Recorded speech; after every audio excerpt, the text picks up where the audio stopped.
Got the recording on? Let's see, today is April the 24th. Wow, winter's gone, I guess. Now summer's here. Do we ever have spring around here? Sometimes. Occasionally? Yeah. 60 at night. Is that temperature or how much water? I thought this was dry country too. I don't know what's happened here, but I think everything is going to mold and fall apart.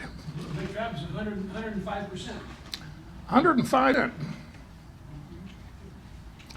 How can something be more full than it can be? Well, moving right along here, we're going to conclude Matthew 24 today, and then next week we'll start with the minor prophets. And now Gil, who wanted Matthew 24, isn't here today. Gil, if you're listening on YouTube. So, at any rate, we'll review last week's lesson. I got a sign of the times, scripture of the day, and then Matthew 4. Christians demonized as global menace. Can you believe anyone even organizes a white privilege conference these days? 7 years into Barack Obama's presidency, well, you better believe it. And you should also know that at least one of the speakers at the conference was militantly Christophobic. Now, when have you heard of that word, Christophobic? It's a good word. The 17th Annual White Privilege Conference was held in Philadelphia from April 15th to the 17th. And Blake Neff of the Daily Caller attended the conference and reported that activist and author Paul Keevil actually claimed that almost every dysfunction in society, from racism and sexism to global warming and a weak economy, is united by the ideology of Christian hegemony. There you have it. Now you know what's wrong with the world. You are what's wrong with the world. What's hegemony? I think you ought to get out of here. What is, what is hegemony? Very perceptive, huh? Hegemony. What is hegemony? I don't know. Sounds like a big word to me. I think it has something to do with. I'll tell you just. He's going to tell me right here in a second. Yeah, I was right his fingers. Well, and isn't that just another sign of the times about good being evil and evil being called good? Boy, you See, got because it. it's the absolute opposite. Christianity has done more for this world than anything else, aside from salvation and eternal life. You're talking about philanthropy, helping people, saving people, not making women cover their heads when they go out in public, for one. Equality.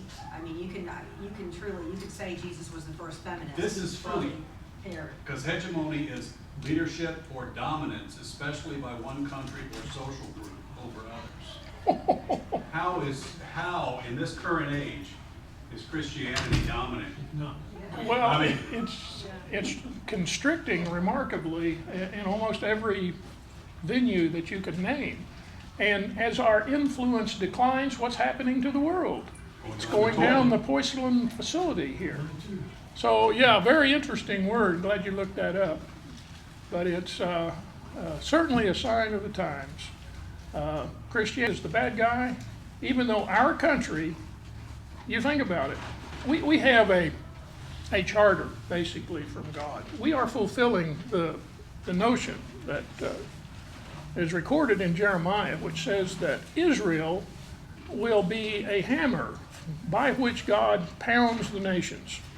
And we have been, but we have been pounding them for the good. And it said that every time a nation blesses Israel, they will be blessed. Curse Israel, they will be cursed. Where is Israel? Well, I would suggest that our country and Great Britain are probably two of the prime candidates for the end times Israel. Think about it.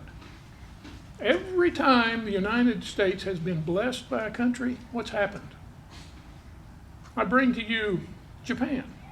At the end of World War II, Japan, they were in awe of the United States. They did not curse the United States. We gave them democracy, and what's happened to them? They're one little island nation, and they have been more successful than any other country around. Now, fast forward, to Iran, who took Americans captive, held them for almost a year. What happened to Iran? The next year they got in war with Iraq. They lost over 1 million people, and they haven't recovered from it yet. So I'm just pointing a couple of examples of where, hey, I think Israel in the end times, it might be us. Okay, you menacing Christian Jew. Yes. You know, to be fair to them, if you've never opened the Bible or read it to understand it, or never stepped in church, you would think Christians are horrible because you go back to all the history that's about the Christianity, you know? I mean, look at the Crusaders. They went around and just murdered. Why did they do that? Yeah, that's so out of context, That though, was too. in Well, but that's reaction to Muslims destroying everything and doing what they're doing right now, the jihadists. Yeah, just like Some we're doing right things now. never So change. But who looks bad? if we fight But that's ISIS, because they don't we're tell you why it crusaders. happened. Well, They just say Christians are. To continue your point, the Catholic Church killed 30,000 Huguenots in one day because they wanted to believe the Bible, and they were Calvinists, and that could not be tolerated. So in the name of Christianity, some evil things have been done, but let's face it, that was not Christianity that was doing that. That was the Catholic more Church. evil's been done in the name of communism, Oh yeah, totalitarianism. than yeah, in yeah. Christianity. Look at Stalin. You know, he wiped out his own Wow. people. So,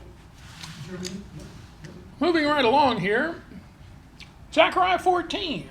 Then the Lord will go forth and fight against those nations as he fights in the day of battle. And in that day, his feet will stand on the Mount of Olives, which faces Jerusalem on the east. And the Mount of Olives shall be split in two from east to west, making a very large valley, half moving, the mountain moving toward the north and half towards the south. When the Jews were asking Jesus in Matthew 24, when are you going to come back? They had Zechariah. They knew that when his coming was going to be, it would be with his feet setting down on the Mount of Olives. And of course, as we read in Acts chapter 1, the disciples witnessing Jesus lifting off and being carried away in a cloud, immediately two angels appeared to them and said, why are you watching this guy leave? You know he's going to come back exactly the same way he left. And where were they? They were on the Mount of Olives. Yeah. Question. So it says in that day, in verse 4, it's referring to in the day of battle in the previous verse, right? Well, whenever you see that term in that I know you day, said in that day, it means the end times, Yeah. that day, the day of judgment. and So it what is, is- and it what- will be a day of So battle. what is the translation of in the day of battle? Probably As in the he day fights of in battle. the day of battle. That The sounds. battle, recall, when he comes back, he is going to be fighting at Armageddon, and he is going to gather all nations together against Jerusalem. It will be a war, a one-sided war. But is it a specific reference, or is that just in the day of battle, like during war? I As opposed couldn't to tell during you, World War I II, during the can Great tell you War. how I believe it means. It means in the day of the Battle of Armageddon, when the Lord comes to the valley of Jehoshaphat, which means the Lord judges, and he brings all nations there and he destroys them. It's a one-sided battle. I believe that's what that's referring to in context. It's not just any general day of battle, it is the day of battle. And in that day, Hayam Hayu, which means in the Hebrew, to almost every time you see that phrase, it means it's in the day of the Lord, when the Lord comes and he personally visits planet Earth. So my point being that when the disciples were asking the question, when are you coming? What's the sign of your coming? And what will be, what's going to happen at the end of the age? When is the end of the age? Well, they knew he was coming back to physically be on the earth. My point being this, he was not asking, when are you coming back to rapture us off of planet Earth? Nowhere in Hebrew scholarship does it ever say that the Jews should look forward to being removed from planet Earth before the great apocalypse comes. So, once again, to reinforce the point that in Matthew 24, Jewish people were asking a Jewish question about the Jewish understanding of time, And when are you coming back to rule and reign on planet Earth for the 1,000 years of the Atid Lavo? And at that point, Jesus did not know. He knew. There is one passage or one translation which adds the word that no man knows, not the Son, Father only. That not the Son business is not in every script. It looks like it was a scribal addition. So discount that. Because otherwise, how can you explain Jesus not knowing when he is the Son of God, equivalent to God? And It's it not wouldn't possible. even make sense. Why would he not know? What, Yeah, what why- would be why- the point of him not knowing? If he didn't know, why is he telling all this stuff that he shouldn't know? I mean, he shouldn't know this other stuff either. And, well, he knows. He knew then. He didn't tell him everything, and the way he recorded this information made it totally impossible for anybody to understand it unless it was being interpreted or you had additional information, at least in this age, because nobody that I know has got this right. So, He's actually coming back to Basra first. what's that? He's actually coming to Basra first because that's where Petra, Yeah. because they're all the Jews who live here. There is going to be a gathering of Israel, and it sounds like that gathering is right at the concluding event of Armageddon. As they were about to be killed, it says, then he comes and gathers them away. And that constitutes 1/3 of Israel. Okay, here's kind of where we left off. Matthew 24, verse 37. We just got through with 36, which was no man knows the day nor the hour. And I hope that I've made an effective argument. If you don't buy into all of it, at least you know the argument that there is a difference between the last trump and the great trump. And when that great trump blows, it's the closing of the gate ceremony on Yom Kippur. It is not the last trump which blows on Rosh Hashanah at the open gates. So moving right along here. But as the days of Noah were, so also shall be the coming of the Son of Man. For as in the days before the flood, they were eating and drinking, marrying and giving in marriage until the day that Noah entered the ark. And they did not know until the flood came and took them all away. So also will the coming of the Son of Man be. What would you gather from that? You've got a whole population here that's absolutely ignorant of the signs of the times. They are eating and drinking, watching TV, going to the Super Bowl, and no reason to believe this age is any different from any other age. But, as it points out there, when Noah went into the ark, then judgment came. Yes? I think even as Noah was preaching to people around, people know, but they've chosen not to look. In this day and age, yeah, because let's face it, Christianity is the cause of all the troubles. You can't believe anything those Christians say. They believe crazy things. They believe they're going to be whistled off into heaven someday. Everybody knows that's nuts. Yes. Okay, so I have a question just for clarification. So then what are they talking about here? Are they talking about this is how the days are going to be prior to Jesus come and setting foot on the Mount of Olives? Well, Because it's still Matthew 24. yeah, it's still Matthew 24. And, well, let's go a little further. Let me answer that question as we go. This is Luke 17. Matthew, it seems like, he was noted for taking shorthand, and he left stuff out. He didn't get all of the story. He got a lot of the story, but thankfully, we've got more than one witness to the Olivet Discourse. This is what Luke says. As it was in the days of Noah, so shall it be in the days of the Son of Man. They ate, they drank, they married wives. They were given in marriage until the day that Noah entered the ark, and the flood came and destroyed them all. Oh, you are welcome as rain in August. Yes.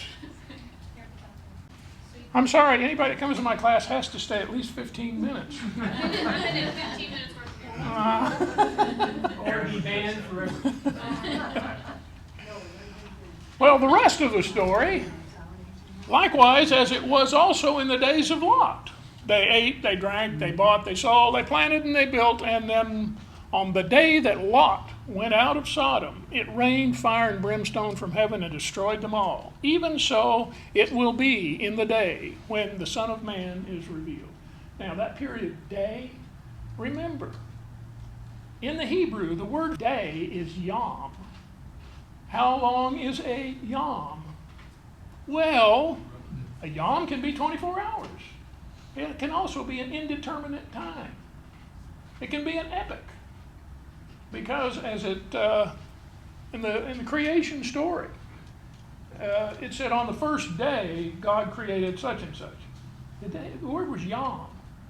And it does not necessarily, it's not restricted to 24 hours. It means an age, an epoch, or just a period of time. So, but the point I wanted to make here, in Luke 17, it includes this story about Lot. And so we should be able to gain some information about the end of the age by looking at these two stories in the... Let's look at Genesis chapter 7. Now this is kind of broke in the middle of the story, but you know the story of Noah.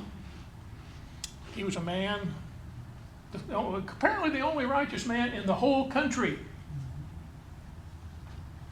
And of clean animals and that are unclean, birds and everything that creeps on the earth, 2 by 2 they went into the ark, male and female, and as God had commanded Noah. And it came to pass after 7 days that the waters of the flood were on the earth. And in the 600th year of Noah's life, in the 2nd month, on the 17th day of the month, on that day all the fountains of the great deep were broken up, and the windows of heaven were open. The key learning here is, when Noah went into the ark, the flood didn't start. He was there for 7 days.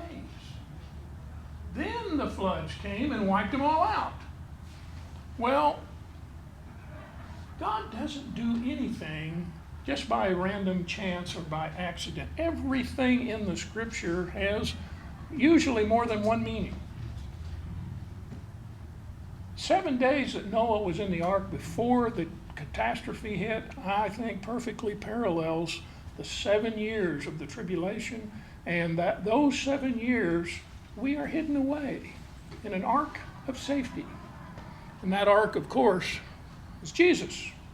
Because by virtue of the fact that we have a relationship with Christ, and we have named him as the Son of God, our Redeemer, that grants us particular privileges which were not granted to the Jews, who are trying to keep the law as their mechanism for salvation. It don't work. You always have to have a Redeemer. And you don't take the Redeemer, you don't get a membership in the church. A pretty unique club, by the way. Because the promise with that club is that someday, behold, I show you a mystery. We shall not all die, but we shall all be changed in the moment, in the twinkling of an eye, at the sound of the last trump. So when the last trump blows, perfect parallel is when Noah goes into the ark. And for 7 days, he is in fine shape, he is secure. But the rest of the world that was laughing at Noah, and the world currently that's laughing at Christians, they will laugh, they will accuse, until the flood waters covered them up and they didn't laugh anymore.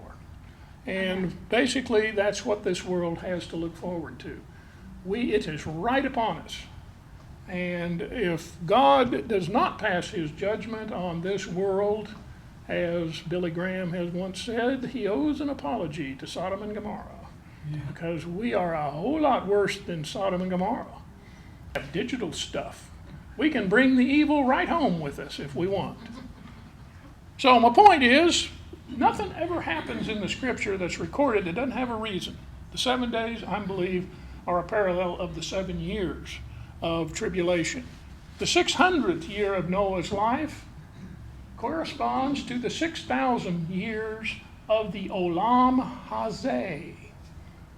The Olam Hazeh was obviously that period of time from the creation of Adam the first Adam to the return of the second Adam, that being Christ. And when he returns, he will rule and reign for 1,000 years.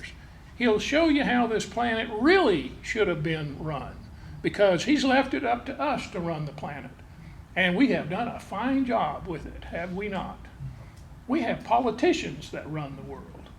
Boy, did we mess up there bad. Founding fathers almost got everything right when they set up our country.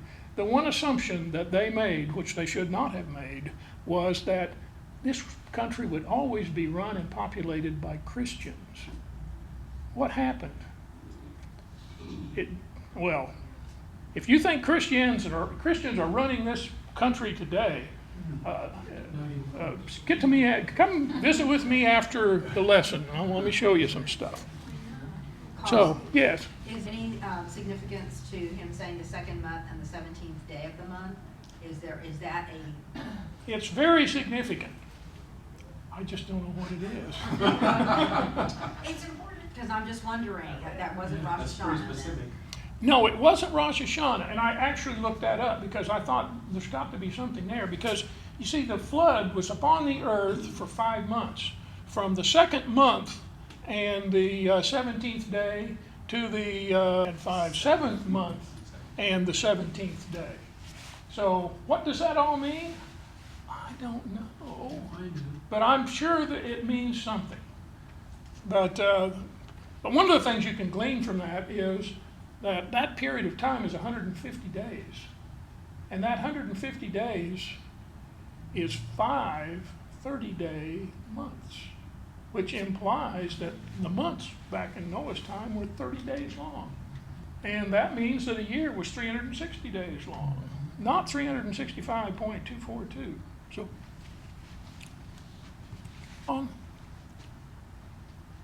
So that's what we got from the story of Noah. But there's another more profound story here that I believe, which you've heard me say before, if you've been in this class for very long. And that's the story of Lot.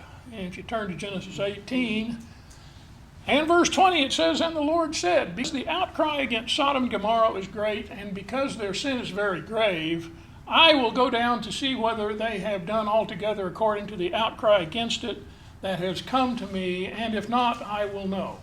Now, you know the story. This is when Abraham was visited by these two stranger guys. And apparently he's also talking to the Lord.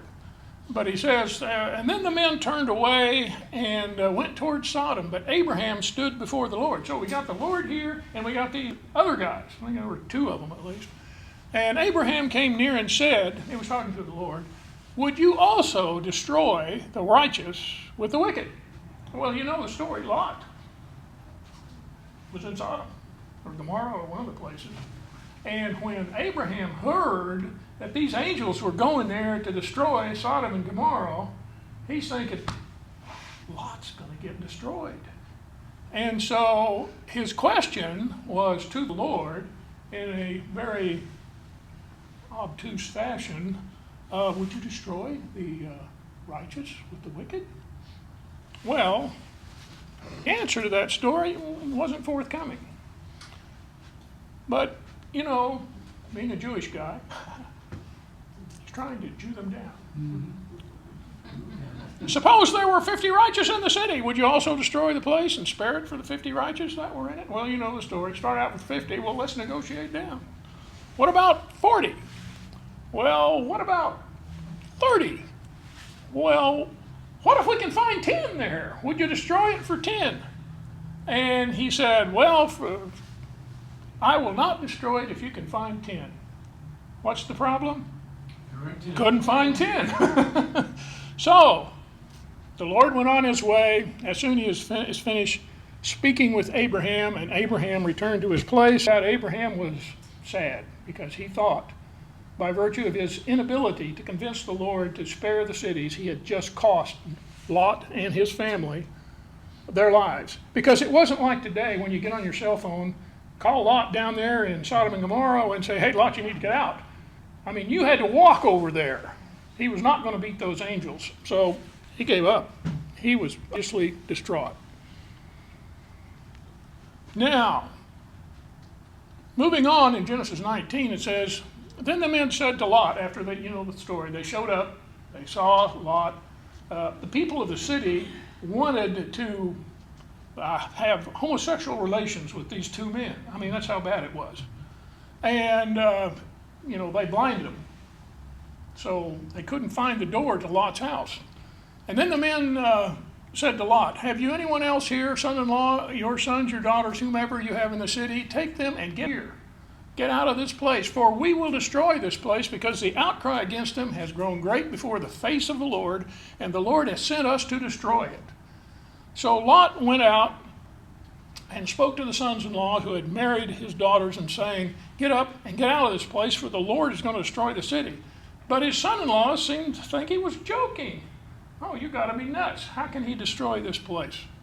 And when the morning dawned, the angel urged Lot to hurry, saying, arise and take your wife and your two daughters who are here, lest you be consumed with the punishment of the city.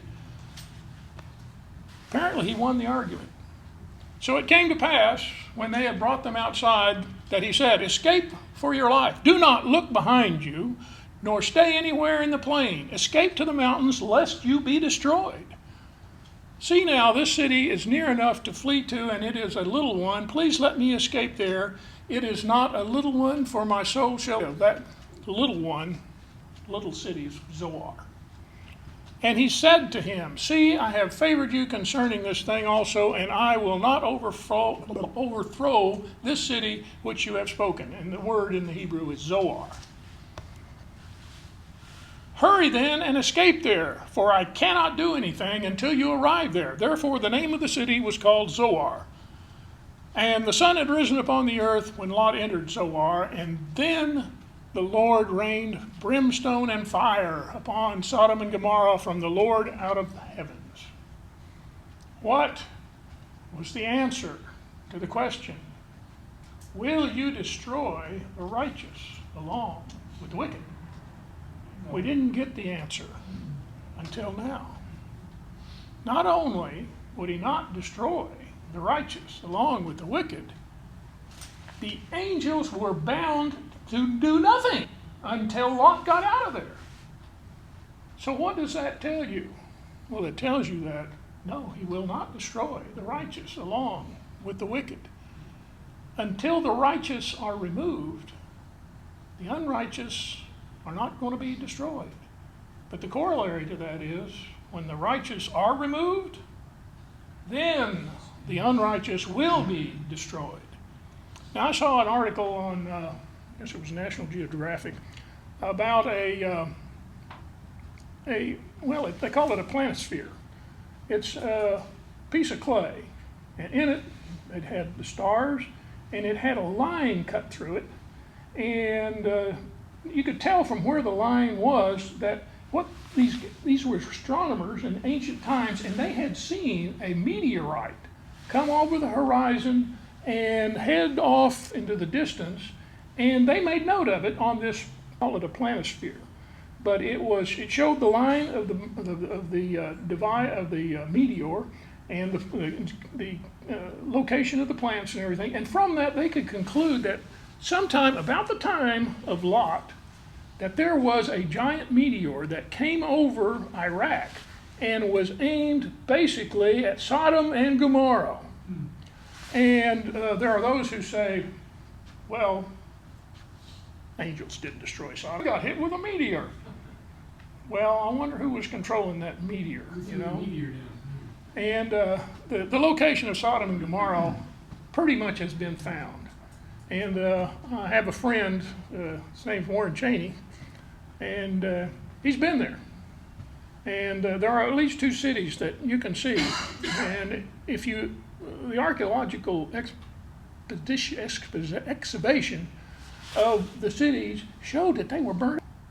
And the interesting thing about it was, all around the area was vitrified sulfur.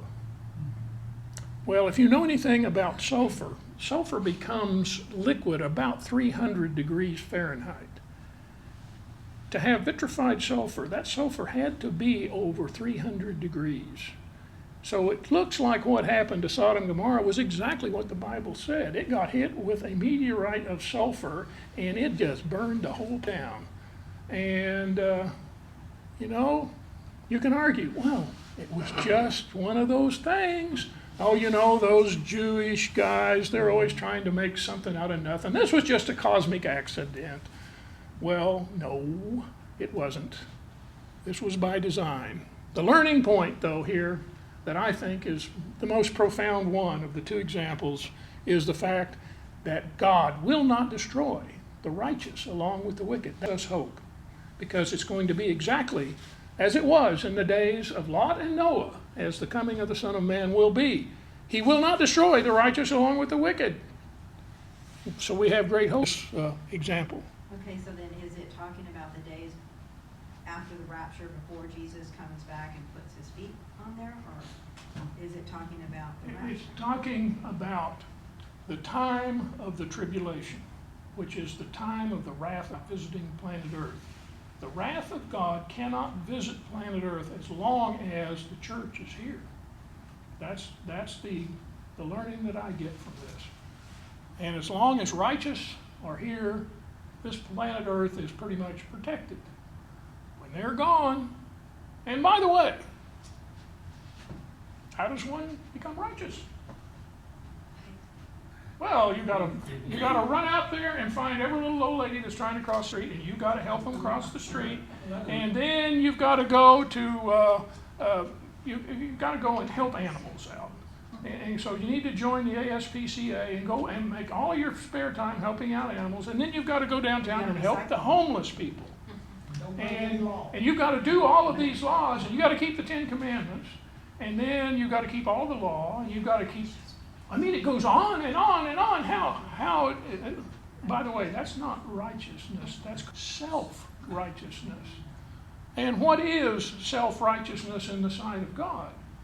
It's like being clothed with filthy rags, because your righteousness doesn't even get close to the righteousness of God. None of us can get there. There's only one way. And of course we know that way. Its name is Yeshua HaMashiach. By the way, I digress momentarily. Okay, it's your class. That's my class. I can do that. I can do that. I can do that. Cyrus. What was Cyrus called in the scripture? He was called Mashiach, which is what? Messiah, which literally means the anointed one. Was Cyrus a religious man? No. He had not a clue. But before he was born, God called him by name, called him the anointed one. And Cyrus set the children of Israel free, let them rebuild their temple. But he was a profane man. Why do I say that? We got a guy named Donald Trump running for office, a profane man. He may very well be an anointed one for this country. I don't know, but he is profane, and he may be Christian, but he's done a fine job of hiding it. After all, he calls 2 Corinthians 2 Corinthians. I gotta defend him on that one. No, I gotta defend him on that. Are you going to one. defend him? I say that all the time, because when I'm typing in anything, I don't spell out 2, I put the number 2, and I have always, as I'm looking, I'm going 2 Corinthians, 2 this, 2 James. You don't put an because ND it's the after it or number. an ST after it. Right, Just put and the if number. it. but- You and Donald. Well, Do you type it out with 2 ND Corinthians? yeah, Do so you have anything in your I notes? get my wife to type it. I can't do anything. I do, I saw when people say 2 Corinthians or, Yeah. you know, whatever. Yeah. Or 2 Well, you're just really running my example here. I was trying to show the guy that was there's just a. different ways of saying that, and I'm quite honestly, you know, if he is a Christian or isn't a Christian, he is not any more sinful than anybody in this room, and he may be even more generous than people in this room with what he has been given. So I don't know about that. I mean, I'm not perfect. Don't catch me in traffic, because, yeah, I mean, and I am a Christian, so I don't. Like I have been heard to say, if we had the power of God as we were driving down the freeway, you would see people going to hell left and right. Cars Smite, disappearing. smite, smite, smite, smite. Yes, so, Especially. yeah, you're exactly right. But that was my point, was sometimes God uses profane men as deliverers. Yeah. Well, if Donald Trump hadn't said that he supports same-sex bathrooms, you know, whatever you choose to go into, I think his philosophy and ideology is not very biblically based. As I say, I believe him to be a profane man, just like me. Aren't all the politicians and the senators and all that, they carry the Bible, right? But they certainly don't walk it. It Exactly. just looks Well, good. It just looks good. I haven't seen a politician yet that's straight and narrow.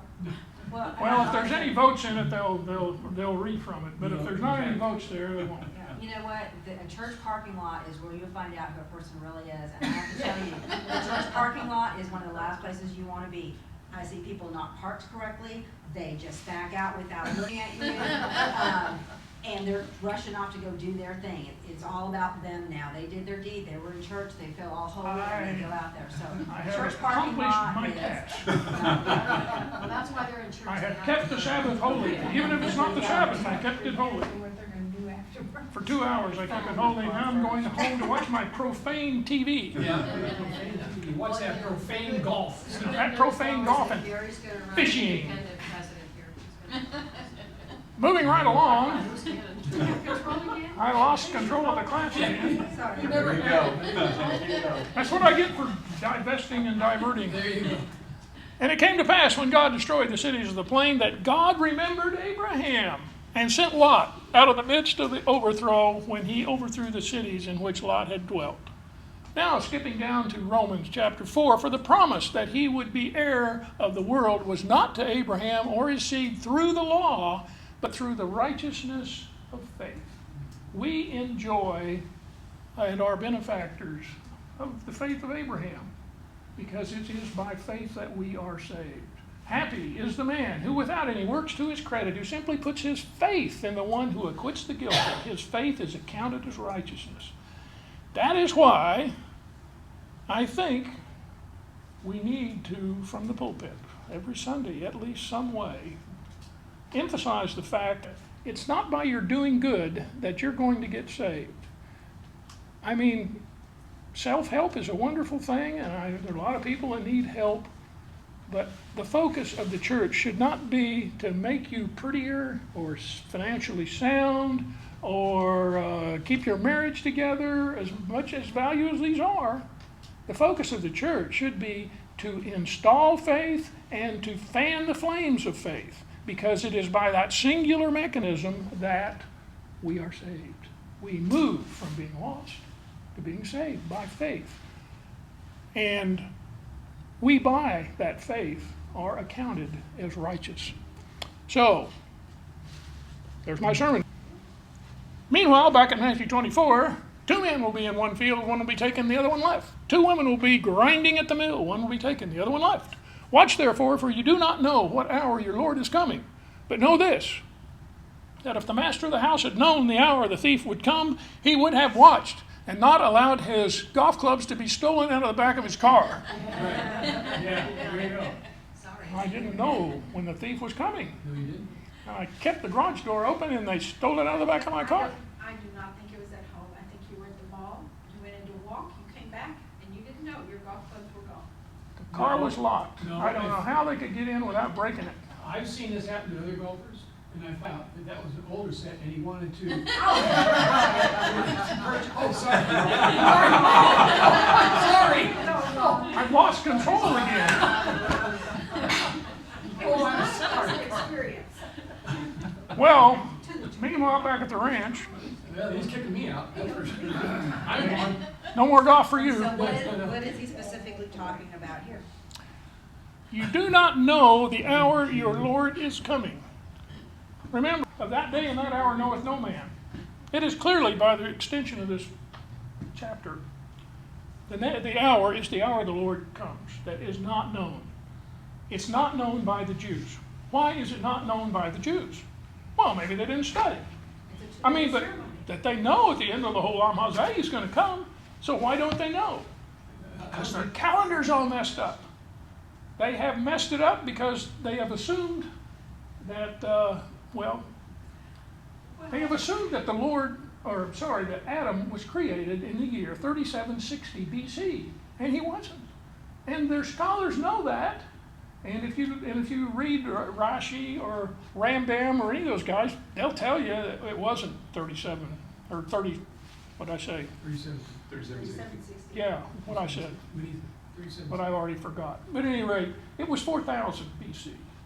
And so their calendar's off because their calendar starts from the creation of Adam. So it's already off by 240 years.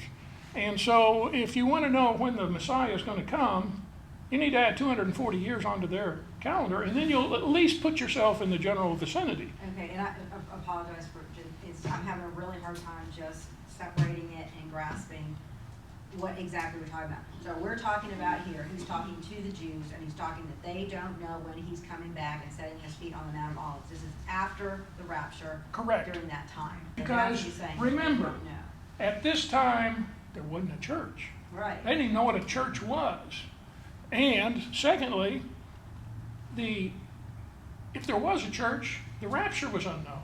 It was unknown until at least 51 BC, which is almost 20 years later, when Paul receives that word. You know, he goes out in the desert and gets all pumped up with information. He comes back, and when he writes letters to Corinth and to Thessalonica, he obviously went there and told them the whole story. And the whole story is, hey, you know, there's coming a time in which that last trump is going to sound, and we're out of here. And we're going to sail off into the blue, and the church will be removed. And these guys had no expectation of that. Nowhere in any Jewish sage writing will you find an expectation of a rapture. And so It's what not is there. the two before Yeah, it? The 40 two and men were 41, being- and the what's two being women? taken? That is a very good point. And that is what we're going That to do. confuses you and makes you think this is talking about the rapture because Because two people and one's Matthew taken. didn't get the whole story. He writes some of it down, and then he runs off and forgets that. And well, Luke was a doctor. He was a little more careful about what he wrote. And if we go over to He the just Luke, didn't write real clear. yeah, right, very clear. Bad handwriting. Bad handwriting. Now Luke 17 clears up the mess. I tell you that on that night there will be 2 men in one bed. One will be taken, the other one will be left. This was in San Francisco. 2 women will be grinding together. One will be taken, the other one left. 2 men will be in a field. One will be taken, and the other one left. And they answered to him, "Where, Lord?" And he said to them, "Wherever the body is, there the eagles will be gathered together." And you could go over this last time. The eagles are gathered together at Armageddon. And so this is why you're saying there's 2 raptures. That's why I'm saying that. There's a rapture of the wicked. There is a rapture of Israel. There is a rapture of the church. There is a rapture of the big multitude. There's a rapture of the 144,000. There's a rapture of the 2 witnesses. We got raptures all over the place here. So, the Revelation account tells us that the birds of heaven are going to have a feast. And those who are providing the feast are the wicked of the earth. They will be eaten by birds. That's got to be a horrible ending. I mean, you see all these pharaohs build all these monuments to themselves. They want to be remembered. Now we're going to have the kings of the earth. They're not going to be remembered at all. They're going to be eaten by birds. That's the greatest humiliation, I suppose, for people who have put all of their faith in this body. Well, I guess because that visual is they're dead and decomposing there, and the birds are just eating them. Nobody came to remember them. Nobody came to even bury them. They are just trash, which is what they are, basically. Moving right along, therefore, you also be ready, for the Son of Man is coming at an hour which you don't expect him. Feet setting down on the Mount of Olives, Zechariah chapter 14. Who then is the faithful and wise servant whose master made ruler over his household to give them food in due season? Blessed is that servant whom the master, when he comes, will find so doing. Assuredly, I say to you that he will make him ruler over all his goods.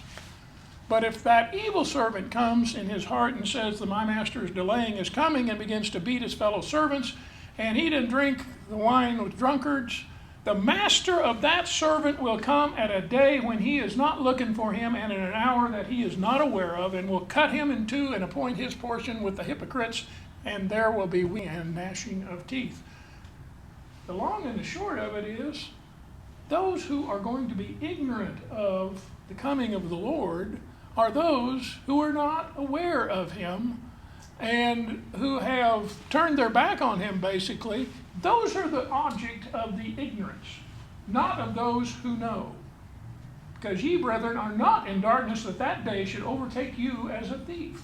Well, there is a promise for those of us who are looking, who are aware of the signs of the times. You have a promise that, well, you'll get out of here. This day will not overtake you as a thief. And all of you who are in this room have no excuse now. You know the signs of the times.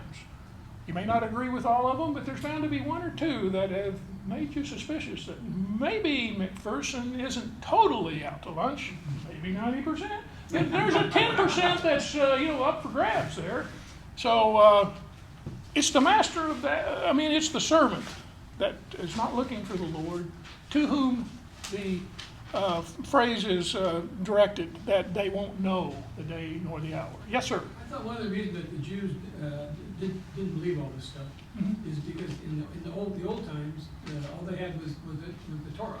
They didn't have the New Testament. Nope. So, but today they have, the New Testament's there. Is it because they ignore it? They certainly they count it to be a False. probably a false teaching.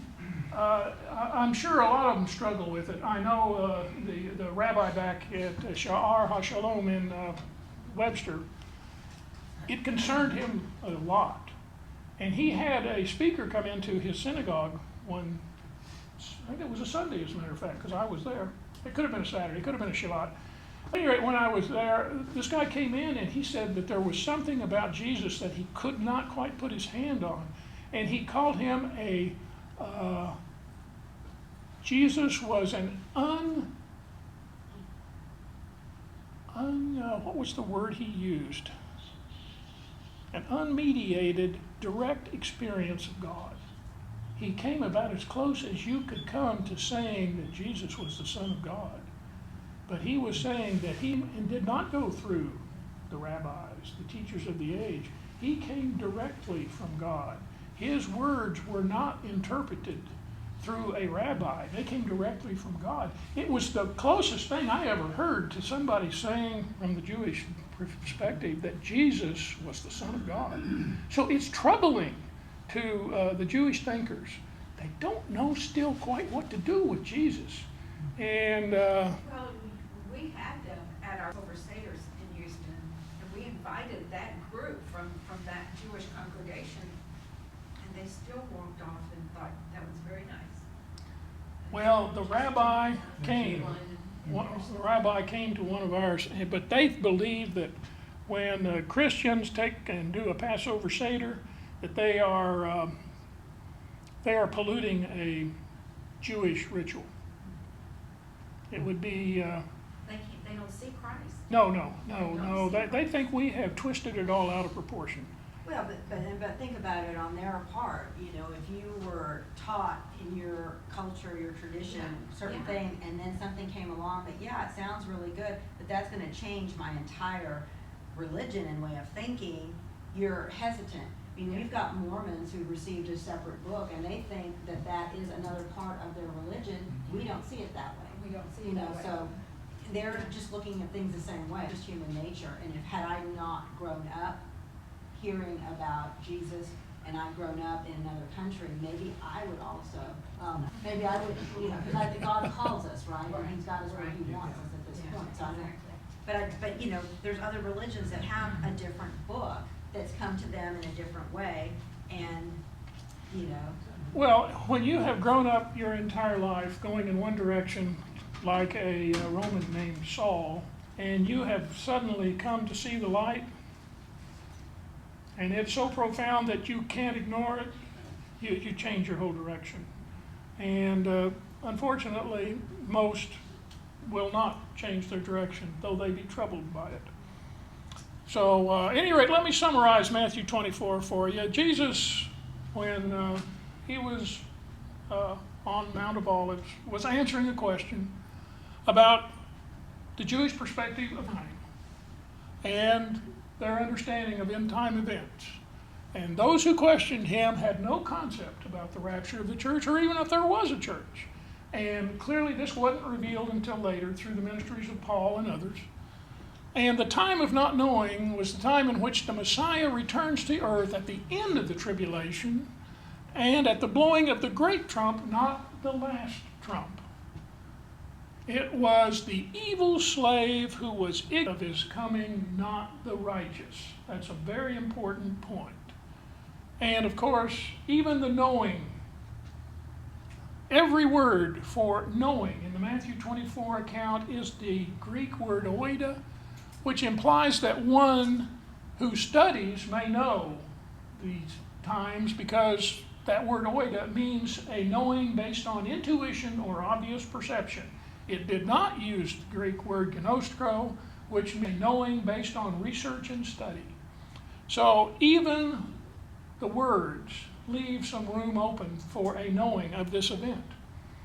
But to those of us who are in the household of faith, it doesn't matter. This event will occur long 7 years after you have left planet Earth, and you won't have to worry about it. At the important point in summary is that the day of the rapture is unknowable. In fact, as it says over in 1 Thessalonians, ye brethren are not ignorant or in darkness that that day should overtake you as a thief. You are not in ignorance. You now know when the last trump blows. You know the Jewish belief of the signs of the times, that there's a 6,000 year period called the Olam Hazeh, followed by 1,000 years called the Atid Lavo, followed by an indefinite period, eternity, called the Olam Haba, the world to come. And we are sitting here right at the cusp of 6,000 years from Adam. Should we be looking for the return of the Lord? Well, if we're not, then we fall under the same condemnation that Jerusalem did, because Jerusalem knew, or should have known, that the Messiah was imminent because of the prophecies of Daniel in chapter 11. They just didn't study, they didn't know, they were ignorant. Therefore, we are not ignorant. And by virtue of not being ignorant, we can be hopeful. We can look forward to the coming of the Messiah real soon. If it's not in 17, it's not far away. I'm putting all my money on 17. I think we've got some signs of the times that imply that. And but fortunately, if we live a normal life, most of us will be here to see that event. And then you can say that McPherson was wrong again. 240. I thought you put your money on the last time. I got the house. I got the house the last time. I don't know where I'm going to live. You're on house money now. Yes. Yes, indeed. But like I say, it was in my mind absolutely clear. All of the pieces of the puzzle were there, and they are even more there now than they ever were. And at some point in time, when we're going through the minor prophets, I'm probably going to take a sidetrack and go back over some of the Antichrist prophecies now that just blow my mind. But it makes all perfect sense if you look at all of the puzzles and how this puzzle of the Antichrist is all fitted together. It's perfect for Ali Khamenei. I mean, it's absolutely perfect. And so if we know him, there is another sign of the times that it's not long. So Do it after the minor prophets, after Malachi. I'm not sure we got enough time. Well, you know me, I've been known to take off on a rabbit trail every now and then. Really? Sometimes we don't even get to the main trail because of all the rabbit trails. Any questions? Yes. I just had one announcement, the potluck is this Wednesday at 5:30.